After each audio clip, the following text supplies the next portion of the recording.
தமிழ் சொந்தங்களுக்கு வணக்கம். தம்பி முத்துக்குமார் 2009ஆம் ஆண்டு தன்னை தானே மாய்த்து கொள்வதற்கு முன்பு எழுதிய கடிதத்தின் முதல் பகுதியை சென்ற காணொளியில் பார்த்திருப்போம்.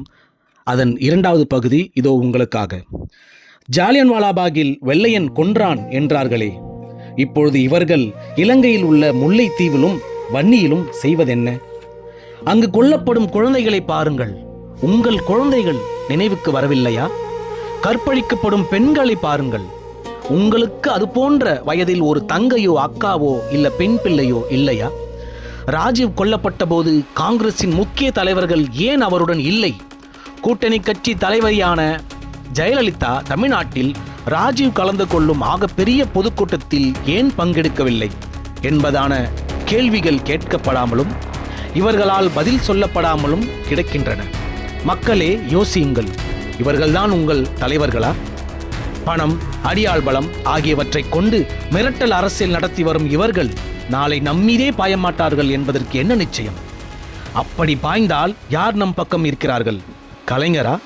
நாடாளுமன்ற உறுப்பினர்கள் ராஜினாமா செய்வார்கள் என்று அப்பொழுதும் கூறுவார். பிறகு மத்திய அரசை புரிந்து கொள்வார். பிறகு மறுபடி சரியான முடிவை எடுக்க வேண்டி சட்டமன்றத்தில் தீர்மானம் நிறைவேற்றுவார். காகிதம் எதையும் சாதிக்காது மக்களே. அதாவது முத்துக்குமார் அவர் தன்னை பெட்ரோல் ஊற்றி எரித்து கொள்வதற்கு முன்பு எழுதிய கடிதத்தில் கள அரசியலை இவ்வளோ துல்லியமாக ஒரு இளைஞனால் எழுத முடியுமா என்பது உலகத்திலேயே இது போல ஒரு எடுத்துக்காட்டு இருக்கவே முடியாது. இவரை போல ஒரு தியாகி நிச்சயமாக நாம் தேர்ந்தெடுத்து தேடி பார்த்தாலும் கிடைக்க மாட்டார்கள். அந்த காலகட்டத்தில் இரண்டு பெரிய ஆளுமைகள் என சொல்லப்பட்ட ஜெயலலிதா, கருணாநிதி, இந்த இரண்டு பேருடைய உண்மை முகத்தை தன் உயிரை மாய்த்து உலகத்துக்கு தோலுரித்து காட்டியுள்ளார் முத்துக்குமார். கடிதத்தை தொடர்வோம்.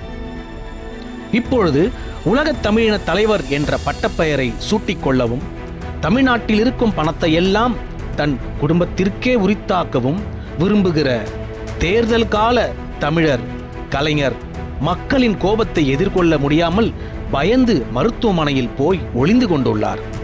தனது மந்திரிகளுக்கு அவசியப்பட்ட துறைகளுக்காக சண்ட பிரசண்டனம் செய்து சதிராடிய இந்த சூரப்புலி உண்மையில் தமிழருக்காகவோ செய்தது என்ன?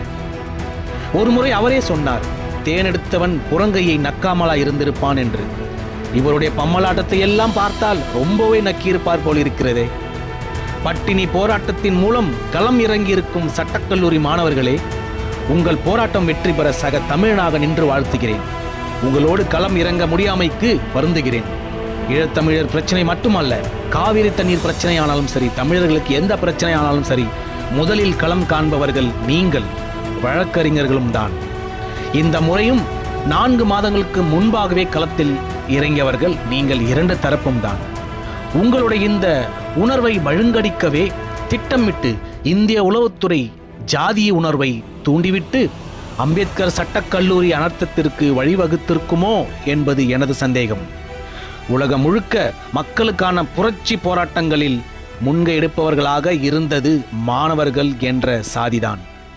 அதே போல தமிழ்நாட்டில் உங்களுக்கு முந்தைய தலைமுறை ஒன்று இது போன்ற ஒரு சூழலில் இது போல குடியரசு தினத்திற்கு முன்பு களம் கண்டு காங்கிரஸ் உள்ளிட்ட தேசிய கட்சிகளை தமிழ் மண்ணில் இருந்து விரட்டி அடித்தது. ஆக வரலாற்று முக்கியத்துவம் வாய்ந்த ஒரு தருணம் உங்கள் கைகளுக்கு மறுபடியும் சேர்ந்திருக்கிறது. இங்கே தம்பி அவருடைய இறப்பை தான் குறிப்பிடுகிறார். அதாவது தான் செத்து இளைஞர்கள் அதை வைத்து போராட்டம் செய்து கிளர்ச்சி ஏற்படுத்த வேண்டும் என்பதை தான் அவர் இங்கே குறிக்கிறார். ஆக வரலாற்று முக்கியத்துவம் வாய்ந்த ஒரு தருணம் உங்கள் கைகளுக்கு மறுபடியும் சேர்ந்திருக்கிறது. பொதுவாக உலக சரித்திரத்தில் இப்படியெல்லாம் நடப்பதில்லை. கடந்த முறை நடந்தது போல் உங்கள் போராட்டத்தின் பலன்களை சுயநலமிகள் திருடிக் கொள்ள விடாமல் பார்த்து கொள்ளுங்கள்.